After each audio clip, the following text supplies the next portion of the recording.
მეშვიდე ვნება არის ცუდმედიდობა, პატივმოყვარეობა, სწრაფვა ადამიანთა ქების დამსახურებისაკენ, მყრალი ბინძური სასმელის დაუოკებელი სმა, ცუდმედიდობა პარაზიტი მცენარესავით ფიტავს და აცარიელებს ადამიანს. ეს უნება ყველა სათნოებას მანკიერებად აქცევს, როგორც გველი გარდაქმნის ყვავილთა ნექტარს შხამად. ცუდმედიდობას უნდა ვებრძოლოთ დუმილით, უბრალოებით ადამიანებთან ურთიერთობაში, ჩაცმულობასა თუ კვების მხრივ. ივანე ოქროპირი თავისი უბრალოების გამო აქებდა ერთ დიდგვაროვან ქალს, ოლიმპიადას. იგი არც მისი უზარმაზარი შესაძლებლობის შესაფერი ზღვისფას ტანსაცმელს ატარებდა და არც მეტის მეტად ღარიბულად გამოიყურებოდა. ეცვა უბრალოდ, სხვებისაგან არაფრით გამოირჩეოდა. ცუდმედიდობა რო დავძლიოთ, კეთილი საქმეები ფარულად უნდა ვაკეთოთ. ერთ ეპიზოდს გავიხსენებ მამათა ცხოვრებიდან.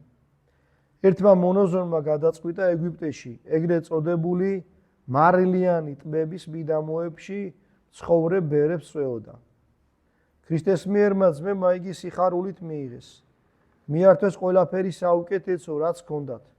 ფეხები დაბანეს და მანამ ვიდრე მათთან იყო ემსახურებოდნენ და დასვენების ყოველგვარ პირობას უქმნიდნენ. მოგზაურს არ უნახავს იქ არც ფსალმუნთა გალობა, არც ხანგრძლივი ლოცვა, ყოველივე ის, რასაც ელოდა. ამის გამო გულის სიღრმეში დრტვინვა დაიწყო და დაბრკოლდა. რამდენი დრო დავკარგე და როგორ დავშვერი, აქ რომ მოვსულიყავდი, ფიქრობდა იგი. სულის არ გოკი ვერაფერი პოვე. გამოეთხოვა მონაზვნებს და უკან გაბრუნდა. ღმერთის ნებით გზა სადაც მას უნდა გაევლო, უდაბნოს წვრილი მტვერის ისეთი ნისლი დაიბურა, რომ წირმა სიარული ვეღარ შეძლო. დიდხანს იცადა და ბოლოს ისევ ბერებთან დაბრუნდა. სენაკის კართან შეჩერდა. ფსალმუნთა გალობა ისმოდა. გადაწყვიტა არ შეეწუხებინა ძმები. დაეცადა ვიდრე გალობას მორჩებოდნენ. მაგრამ სალმუნება არ წყდებოდა, დიდხანს გაგრძელდა. ვერ მოითმინა და დააკაკუნა. მერემა კარი რო გაუღეს, მწირმა წყალი მოითხოვა. მაგიდიდან წყლიანი სურა აიღო, როცა იგი მოსვა გაოცდა. წყალი მარილიანი იყო. მოგზაური ფეხებში ჩაუვარდა სკიტის იღუმენს და უთხრა: მამაო, ვერ გამიგია რა ხდება აქ. თქვენთან რო ვიყავი, თითქმის არ ლოცულობდით.